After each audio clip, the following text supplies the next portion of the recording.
Y'all, it's Melissa here at Twin Oaks Family Farm in rural Southeast Ohio, USA. Thanks for joining me on our YouTube channel, and we are taking a look at our brooder. Guess what? It's a chick day. So it's February 28th, 2024, and we're actually just getting some egg production chicks today, just 12 of them, but we have our brooder set up and we're ready for them, and I wanted to show you all the brooder that we're going to use and do a quick video on getting ready for a small group of chicks. What do the chicks need? And as long as what we provide covers the basics of what they need, those chicks are going to get started successfully. So when we start chicks, we call that brooding. And let's take a look at the little brooder that we have set up. We are in our meat bird production barn, and in less than 2 weeks, we have meat birds going to move in, and you can see that the barn is not ready for meat birds, but we did go ahead and put a temporary confinement that will serve as a brooder for these egg chicks to move in. We went ahead and set that up here in our meat bird production barn, and then as we get closer to the meat birds moving in, we're going to figure out how we need to adjust. We actually will only be moving in 125 meat birds.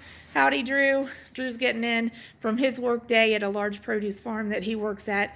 But we'll be moving in 125 meat birds, so they aren't going to need this whole area. And we'll put them in this central area here where those sawhorses are, and we have some items from the salvage truck that we just moved out.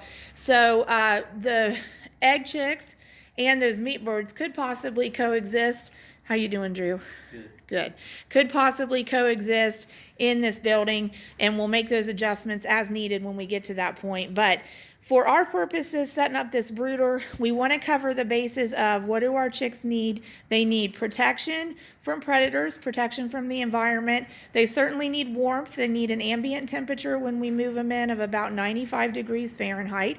They also need secure footing that's not going to become slick, that's going to be absorbent for them as their digestive systems start to work and they begin to produce manure. And we need to make sure that we can keep fresh water to them and feed to them. So we've actually set up our live poultry transport crates here to make a confinement. Anytime you use something that has any kind of holes in it, you want to make sure those chicks can't fit through those holes and escape, because they're tiny. They can get through a lot smaller opening or hole than we think they can sometimes. So we've set that up for protection for them, and then we've used a brooder lamp with a 250 watt heat bulb in it to provide warmth for them, and we can adjust height. It's suspended from the ceiling. We've provided a 1 gallon water, and we've got their feeder tray ready to go here. We'll use a 22% protein feed to start them on. So we're ready for our chicks to move in. We'll show you an update when we get them moved in here. God bless y'all. Thanks.